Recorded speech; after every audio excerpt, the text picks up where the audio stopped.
Now, Georgia's opposition is trying to draw attention to the growing number of political prisoners in the country. In particular, it's calling for the release of Vladimir Vakhania, who was arrested a year ago for possessing weapons. His supporters insist the charges are trumped up. Georgian demonstrators in Moscow doing something they feel they can't do in their own country.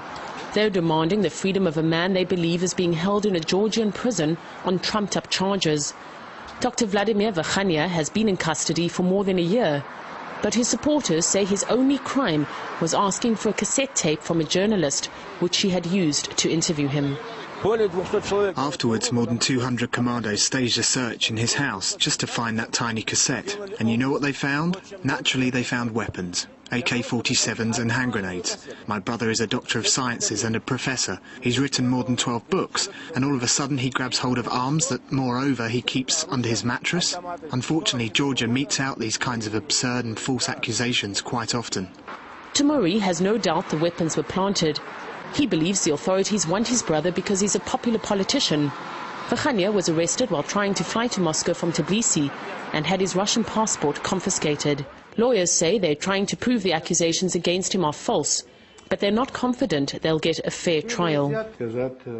There's no question that the evidence was fabricated, which is why I believe there'll be pressure from the prosecutor, and most probably Vakhania will be charged. He was accused on the 11th of March. This was a day he was supposed to officially declare his political party, and that's why the government was in a rush to stop him. But because they were in a rush, they made a lot of stupid mistakes. If he'd been a politician, it would be a good case of political oppression. But human rights activists say there are already dozens of political prisoners in Georgia today.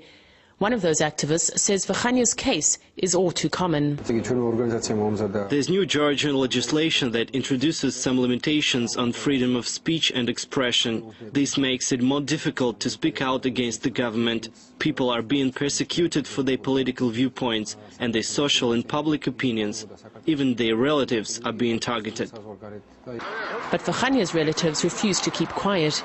They've taken their protest to the international stage and want people in the US and Europe to know about it. Vakhania's son has written an open letter published on the front pages of the Georgian Times to the President of Switzerland. In it, he asks that the international community become more involved in a case that has all the markings of government interference. It's regrettable, but these things are happening pretty often in Georgia today. Democracy, after all, is not about haranguing TV audiences in the US about being a democratic country. Democracy is about people living freely, being able to speak their mind, being able to air their political views.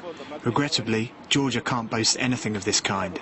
But what it can boast is a population which refuses to be silenced when it believes the rule of law is being ignored. Paul Islia, RT, Tbilisi.